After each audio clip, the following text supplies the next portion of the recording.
Having worked in some of the biggest banks in the world, something I've found that's quite interesting is the people that do well at school, a lot of times don't do well at their work. And it's quite funny because you think smart person, that means very successful career. And a lot of times this is not the case. And I think I know why. Let me explain. The first reason what I can see is time management. When you're in university, it's quite easy to do stuff on your own time. If you miss a group meeting, you text the Facebook group chat like, hey guys, I was sick, couldn't make it in. But when it comes to the corporate world, you must be on time. In fact, not being on time is seen as treachery, to be honest. For team meetings, you can't be late except something crazy happened. Like, it has to be really crazy. If for the last 3 years, you decided when to show up and there was no consequence for being late, then once you start working full time, it becomes very hard to adjust. So a lot of people struggle with that. And when you're not on time and you rush into a meeting, you become less composed. And if in that meeting you have to present, you end up presenting probably poorly, and then that looks bad on you and it impacts your performance.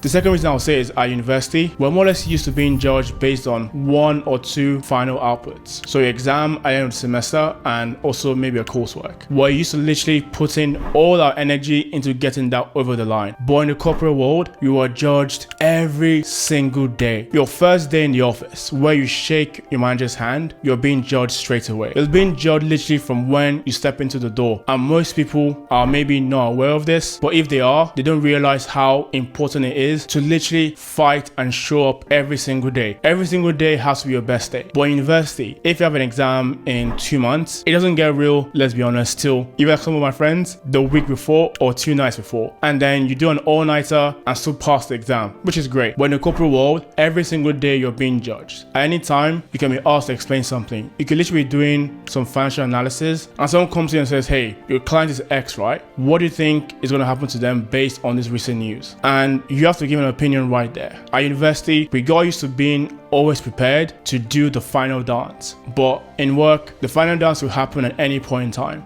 I remember in high school, there's something called cumulative assessments, where each week you have a classwork and your score at the end of the term is based on all those cumulative classworks. Look at the corporate life the same. Every single day you are being scored and your end rating or your end score is an accumulation of all those scores. So it just goes to show that you need to show up every day. Next thing I'll say, which is somewhat related to my first 2 points, is at university, we're able to give excuses for not doing the work properly or not showing up on time. Like in the corporate world, excuses don't cut it. If your manager expects work to be sent to him by 4 p.m. and you send it 4:05, you'll be questioned and is seen as inadequate. You must keep to deadline. Deadlines a lot of times are non-negotiable because the work you're sending to your manager, he might to send that to someone else to build upon that. And if you affect that chain, then it can look bad on the whole team. And a lot of times what I see is people give so many excuses like, oh, I messed up on this because of that, because of that. No one really cares. Get the work to be done properly. I'm not saying we can't make mistakes, but making mistakes every day is fine if you're new to the job. And after a while, those mistakes add up and make it seem like you're not good enough for the role and you might,